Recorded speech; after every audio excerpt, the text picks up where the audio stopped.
Good afternoon, everybody. Jessica Kirk here. Hope y'all are enjoying today. Saturday.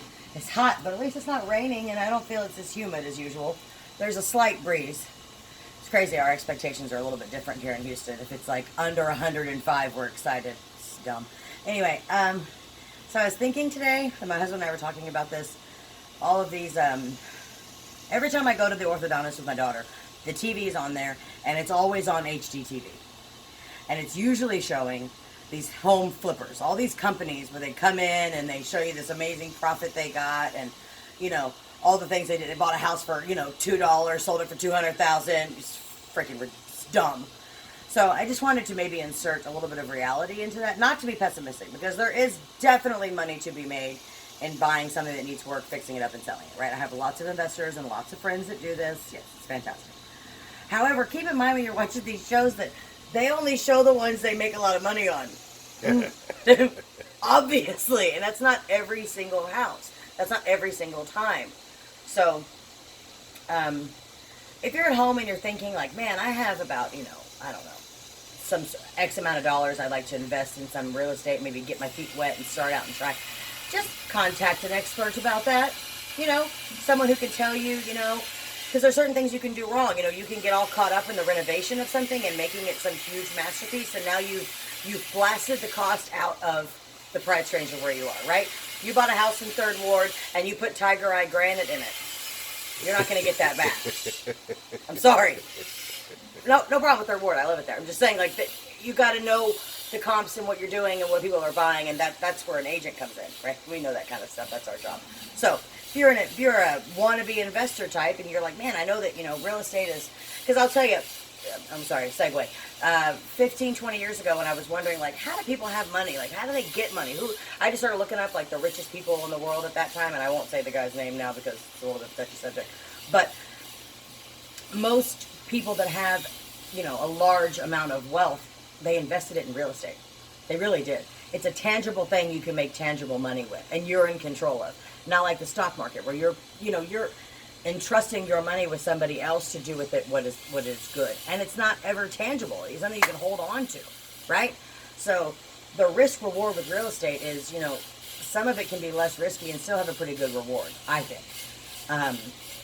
Especially, out here in spring, on the other side of 45, there's tons of duplexes that are always for sale, and they're always priced really well because they need a lot of work, right? But you take one of those, you change out the carpet, you paint it, and you change out the appliances and the fixtures, and you already can make a huge profit, and you didn't put that much money in, right? And you could rent that out, or you could sell it. Rent it out, you get a small stipend back, but you're still getting your money back, right? It's a good way to get your feet wet and get started, right?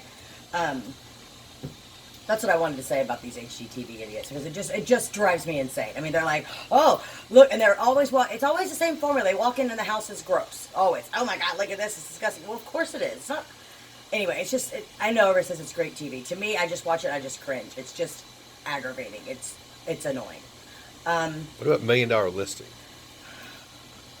That show on Bravo, I really got excited at one point. I was like, oh my God, a show about real estate. I'm going to watch it. Yeah, that is not real life. It's not. They're doing it for TV. The way they my husband will always be like, "Hey, you should negotiate like they do." It doesn't work in this world. Maybe it works there. Maybe I'm wrong. Maybe I could be a freaking multi-billionaire if I acted like them. I just don't think so. They're cocky. They're, what's the word?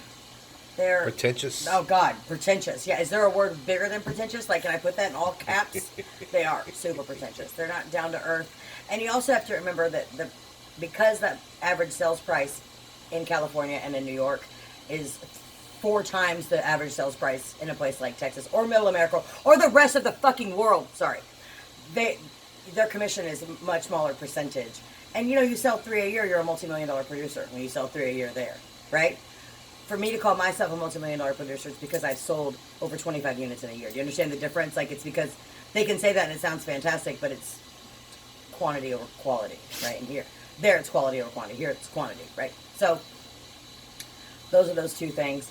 And I also wanted to just touch on a topic that maybe people don't think about, because a lot of people have a bad taste in their mouth about realtors because they think they're like too salesy or like car salesmen and they're not honest. Or they do it part-time. Or they do it part-time. It's not their full-time job. They don't really care. It's extra money.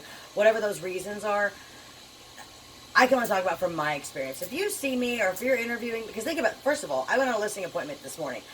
I don't know if everybody thinks about this, but every time I go to meet with someone to do business with them, it's a job interview.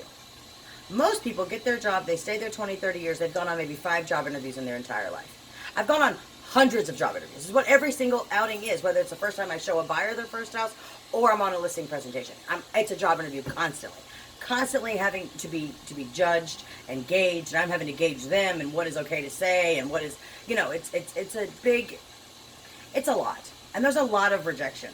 There's a lot of rejection in our business.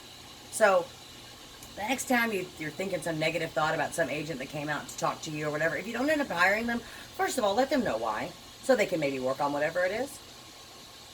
Otherwise, just know that we are beaten down so bad. I mean, it's a great industry. I wouldn't do anything else, but there's a lot of negativity and a lot of rejection involved. And all of us, I feel like, go through this world trying to avoid rejection. But I decided to jump into an industry that is completely full of being rejected 24/7. So,